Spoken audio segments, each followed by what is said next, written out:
Good morning, everyone. Today for writing, we're going to work on a time capsule.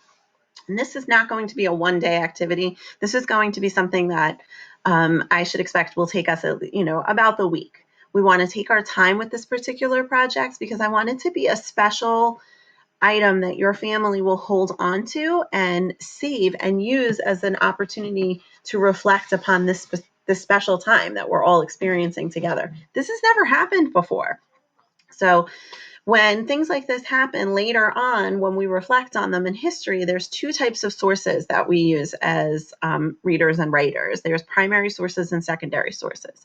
Primary sources are an example of documentation that someone creates, letters, videos, journals, or a time capsule about their specific experience during a particular time. That's what we're going to create. So we're going to start off with this time capsule.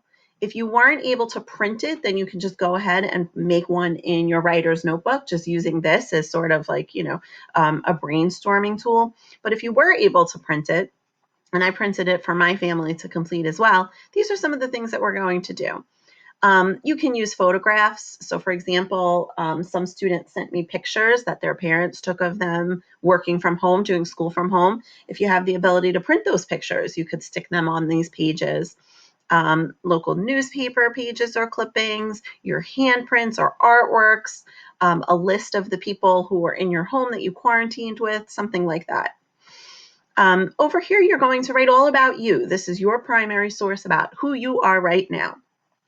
And over in this section, the favorite section, once you fill this out, you might want to ask mom or dad or someone to help you. When you have the opportunity, you could write prices on this line or the amount that something costs. So for example, a movie, if we were to go to the movies right now, a movie ticket is like around $13, $14. So if you have the opportunity to look up prices of things and write them down on the lines, those kinds of things are actually really helpful later on, years from now, when you look back at something.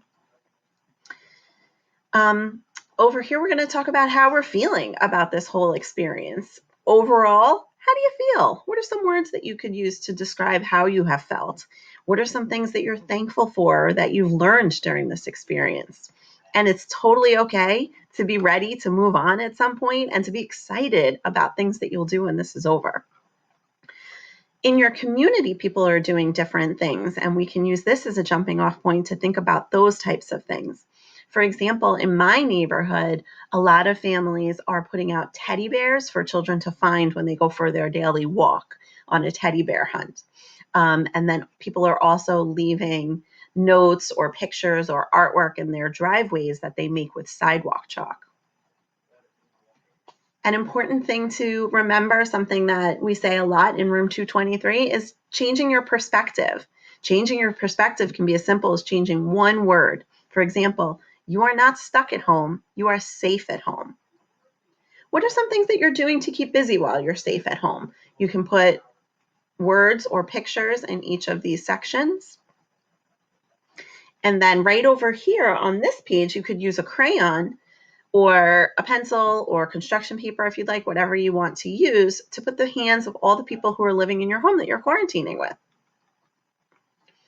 Now, this is kind of fun. What are some occasions that you might celebrate during this time? So for example, in our house, one of my sons is going to have a birthday. He's going to have a quarantine 16 birthday. We celebrated St. Patrick's Day over the time that we were doing remote learning, Easter, Passover. What were these events that your family celebrated, and how did you celebrate it? Did you do things pretty much the same as you always would do, or were there some changes? Write a letter to yourself. This is something I wish I had done more of when I was a kid. Write a letter to yourself. I'm thinking that when you guys are in high school, this is going to be a really big event that you're going to be reflecting on. And this is going to be a tool that you can pull out at that time. And so you might want to think about that as you write your letter. And then your parents are going to have some homework too with this project. I want you to talk to your parents and ask them what has been the biggest change for them. Some parents are working from home for the first time in their lives. Other parents are still leaving the house to go to work because they have a job that's necessary to be done in a specific place and that helps serve our community in that way. How are your parents handling this experience? What are they thinking about? What are they enjoying? And what are they thankful for? What are their experiences like? And now here's some homework for your mom or dad. You're going to ask them to write you a letter, and don't have them do it today. They can do it when it's good for them, but they're going to write you a letter. Us grown-ups are experiencing this in a different way too, and there are things that we worry about, that we're proud of, that we're excited for about all of our kids. And by that I mean my kids that I live with, that are my kids, my boys, and you guys, my nuggets in room 223. So this is going to be their opportunity to write you a letter and talk about what this is like for them. Again, I want you to really take your time with this project. Don't rush it. Work on it bit by bit. And we will share them either on Thursday. We'll share how far we've gotten during our Google Meet before we go to spring break. And then after spring break, we'll see where we all are with our packets. This is going to be a really neat kind of tool for us to hold on to and reflect on later on. And I hope you have a great experience with it. Bye.